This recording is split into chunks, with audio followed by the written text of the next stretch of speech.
And welcome this is part number 6 of the book Islam, an Introduction by Fazlur Rahman Ansari, edited by Abdul Choughley. Please join me as we go. Last time we are busy today with episode number 6, and we are continuing with the scientific inquiry. The Holy Prophet ﷺ stands alone in the religious annals of the world as the advocate, the champion, the promoter of scientific inquiry. Islam is a very logical and rational religion. The pages of the Quran abound with passages which invite our attention to an empirical study of the natural phenomena and the conquest of nature by man. In fact, the inductive method of inquiry, Islam brought about the scientific method. So, in fact, the inductive method of inquiry, which is the basis of modern scientific and philosophical thought, is one of the most valuable gifts of the Quran in the world. Now, the author here has got a footnote here, number 8. Let me see what he writes here. The inductive method of inquiry, inaugurated by Islam, has been lucidly explained in Ansari's article, which is called The Holy Prophet ﷺ's Contribution to Knowledge. That's in the Minaret, 14:5, May 1975, CF Abul Hassan al-Nadwi, Islam and Knowledge. I don't know if you can see that. That's the footnote. Okay, I don't know how clear that is. So, in fact, the inductive method of inquiry, which is the basis of modern scientific and philosophical thought, is one of the most valuable gifts of the Quran to the world. And that's why I love reading the Quran over and over again. There's so much about science. It talks about geology, about the embryology, about how the baby develops in the womb. It talks about the atmosphere, the water cycle. There's the birds, how the flight of the birds, the planets, the planetary movements, how the earth is spinning, how the sun is spinning, everything is spinning, how so many creatures are being created. The Quran talks about aliens. Quran says we have created things in the world that you don't know about. We have created things in the heavens and the earth. That means there are things created in the heavens that you don't know about. The Quran talks about aliens. It talks about creatures here on earth that we haven't even seen. We won't be able to contemplate it. And when we talk about marine biologists, they said only about 5% of the species on the earth have been named or discovered. 95% of creatures in the ocean haven't even been named or discovered. 95%. Can you imagine? Even throughout the earth, there's so many forests in the Amazon jungle, in the Congo, in Africa, in Sumatra, in Indonesia, in the Australia, in the outbacks of Australia. Millions of species still have not even been discovered, and God is adding to it all the time. So science is part of religion, alhamdulillah. So one of the most valuable gifts of the Quran to the world is the scientific component. Let me cite here just a few Quranic verses here to substantiate the statement. The Quran says, and this is in chapter 2, 164, Surah Al-Baqarah 164. Assuredly, let's listen to this. Beautiful. This I love this verse. I love this. Assuredly, in the creation of the heavens and of the earth, and in the alternation of the night and of the day, and in the ships which pass through the sea with what is useful to man, and in the rain which Allah sends down from the heaven, giving life to the earth after its death, and scattering over it all kinds of cattle, and in the change of the winds, and in the clouds that are made to do service between the heavens and the earth, are signs for those who understand. I like that. It's so beautiful. I love to watch National Geographic, and you see this Okavango Delta, that after the drought, everything is dead. But then when the rain comes, everything stirs to life. Absolutely amazing. That gives us the indication of the day of judgment, the signs of resurrection. Everything is coming to life. Where in the creation of the heavens and the earth, there's a sign of Allah. Alternation night of the day is a sign of Allah. In the movement of the winds is a sign of Allah. The clouds is a sign of Allah.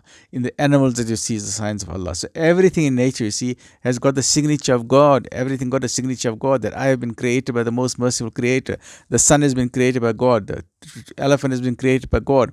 The darkness has been created by God. The sun has been created by God. The alternation night and day because of God. The 24 hours that we have is because of God. The rain that comes is because of God. The dead earth that we have is because of God. But the dead earth that becomes alive, it stirs to life, and the rain comes, it's because of God. So everything that we see, we open our eyes, we see God is everywhere. The fruit that you eat, you get this magnificent smell of the peaches or the oranges or the nachis, and then you taste it, that magnificent taste. This comes from God. The beautiful fragrance you get from a rose, this comes from God. So everywhere the signs of Allah. Why are we blind? Why cannot we open our eyes to see the signs of Allah everywhere?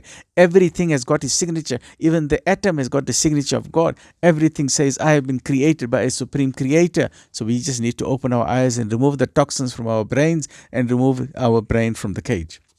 All right, the next verse is 30:22.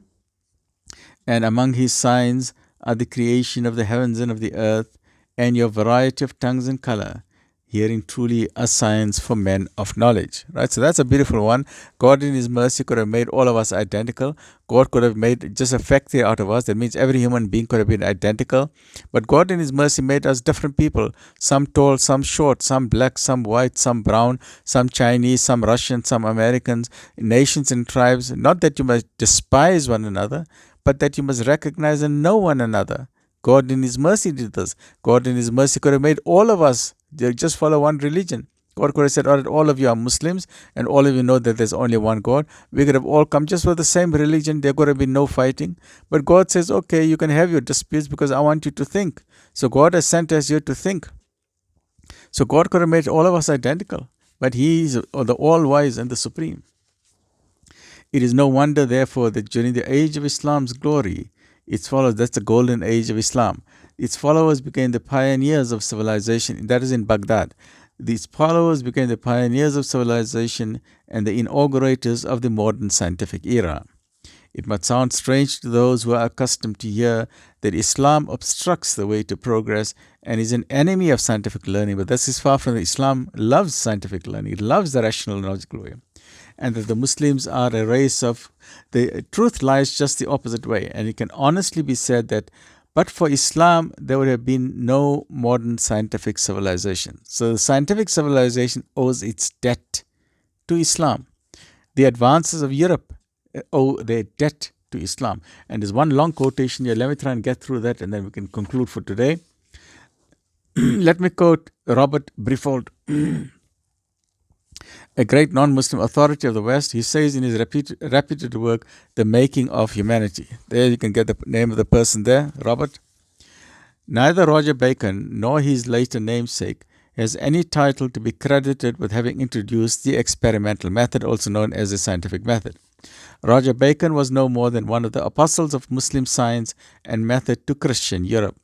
Science is the momentous contribution of Arab civilization to the modern world. Science is a contribution of Arabs have given science to the world.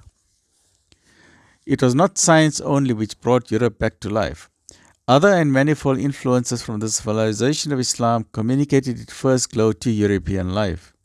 The debt of our science to that of the Arabs does not consist in startling discoveries of revolutionary theories. Science owes a great deal more to Arab culture. It owes its very existence to Arab culture and to the Muslims. The ancient world was, as we saw, pre-scientific. The astronomy and mathematics of the Greeks were a foreign importation, never thoroughly acclimatized in Greek culture. The Greeks systematized, generalized, and theorized, but the patient ways of investigation, the accumulation of positive knowledge, the minute methods of science, detailed and prolonged observation, and experimental inquiry were altogether alien to Greek temperament. What we call science arose in Europe as a result of a new spirit of inquiry, of new methods of investigation, of the method of experiment, of observation. The observation is a scientific method. You got to observe with your senses. Observation is a key to the scientific method. Measurement and the development of mathematics in a form unknown to the Greeks. That spirit and those methods were introduced into the European world by the Arabs. The Muslims gave the world its scientific method. Stay well, look after yourself. Alhamdulillah.